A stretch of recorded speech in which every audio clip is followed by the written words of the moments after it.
गेवराई येथील छत्रपती मल्टीस्टेटमध्ये असलेल्या हक्काच्या ठेवीची रक्कम 2 वर्षांपासून मागूनही परत न दिल्याने हतबल झालेल्या शेतकरी सुरेश आत्माराम जाधव यांनी पतसंस्थेच्या शाखेसमोर आत्महत्या केली होती। यामुळे दुःखाचा डोंगर कोसळल्याने जाधव कुटुंबियांची माजी मंत्री बदामराव पंडित यांनी घेतली सांत्वन भेट।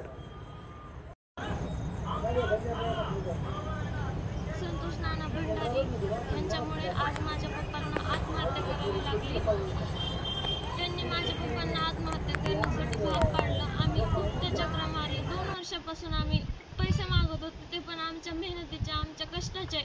आमच्या पप्पांनी शेती विकून ते पैसे बँकमध्ये टाकले होते आमच्या शिक्षणासाठी।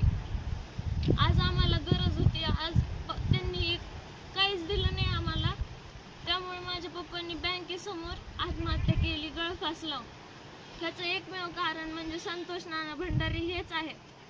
आणि आज आमचे किती पण पैसे असो, ते 20 असो 30 असो, किती पण असो, आम्हाला ते पैसे तर हवेच आहेत। पण त्यासोबत आम्हाला आमच्या पप्पासाठी आता न्याय पण हवाय। त्याशिवाय आम्ही गप्प बसणार नाहीत आणि आम्ही मागे पण घेणार नाहीत। आम्हाला न्याय पाहिजे।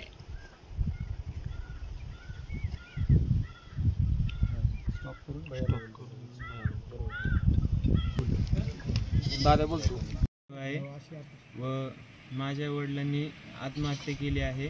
याचं कारण म्हणजे संतोष नाना भंडारी व ज्योती क्षीरसागर मॅडम आहेत। या दोघांना माझ्या वडिलांनी पूर्वकल्पना पण दिली होती की तुम्ही जर आमचे पैसे दिले नाही तर मी आत्महत्या करेल म्हणून, पण त्यांनी ही काही गोष्ट सिरियस घेतली नाही। त्यामुळे माझ्या वडिलांनी आज गळफास लावून आत्महत्या केली। आता मागणी एवढीच आहे की आमच्या शिक्षणाची पूर्ण जबाबदारी सरकारने घ्यावी व संतोष नाना भंडारी यांच्यासोबत कडक कारवाई करावी व माझ्या वडिलांना न्याय द्यावा। ठीक आहे।